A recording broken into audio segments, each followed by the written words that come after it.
Hello and welcome to another episode of This, That, and the Other. Like I've said before, my show focuses on a variety of subjects. And like I said, I'm always looking for ideas on what to do to base the show on. And I'm always welcome to anybody's ideas and what they want me to do.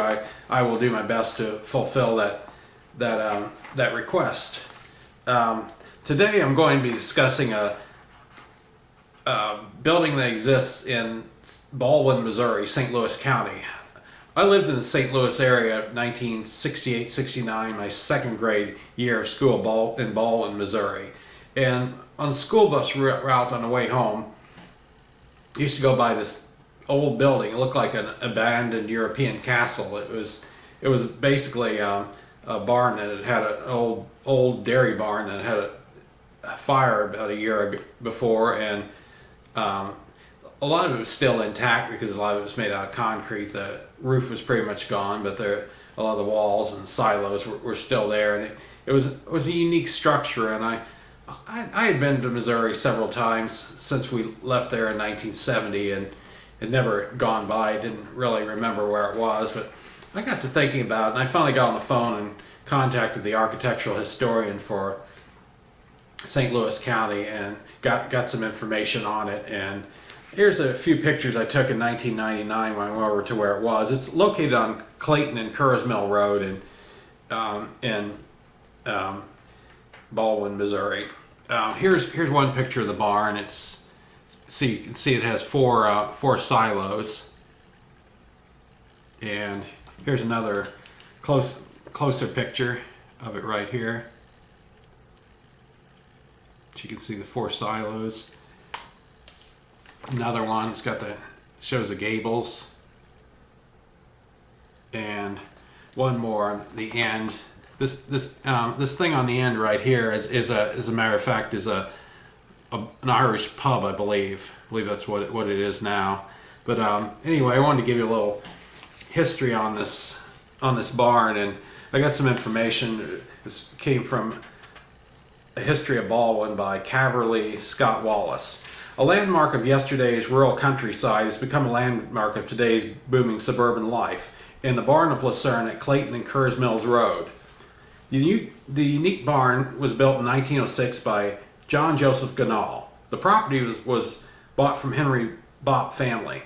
Designed by Swiss architects Brunelli, it was to house 250 prize Guernsey cows for the developing of Ganal dairy farms. It was one of the first large dairy barns in the country and the largest in the state. The major part of the Ganal family income was not in the dairy business, however, but the Fidel Ganal Lumber Company. Ganal looked upon the dairy business as a hobby and thus had the barn built on his 500-acre estate. Built of a reinforced concrete shell, the 50,000 square foot barn had steel window sash, running water, electric lights, fireproofing, stuccoed walls, inside and outside, beamed wood interiors, a tin roof, and four 60-foot concrete silos that measured 16 feet in diameter and were topped by gables and spires. Over the next 20 years, the Ganal Dairy Company grew to serve numerous St. Louis County citizens. The business included 35 dairy milk routes. The business was sold to an investment group, and the barn was rented to them.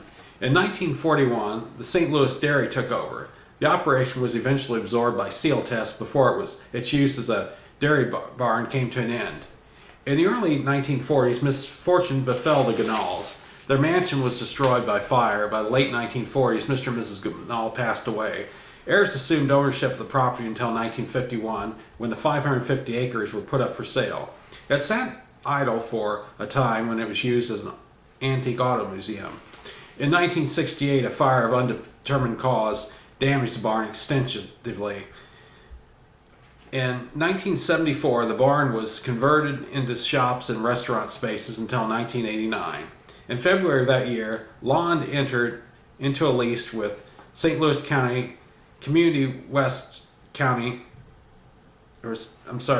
Louis Community College West County Education Center, and that's what it was used as a shopping center in the until 1989, and then it became St. Louis County Community College, and that's what it's used for today. There is a little bit of retail space in there, and then you got that bar at the end of it, and I believe there's a cleaners in there and maybe an insurance office. But that's what I saw. Last time I was over there was 2008, and that's what it had then. And just thought I'd give you a little information. I thought it was a unique structure and very interesting story behind it. Thanks for watching.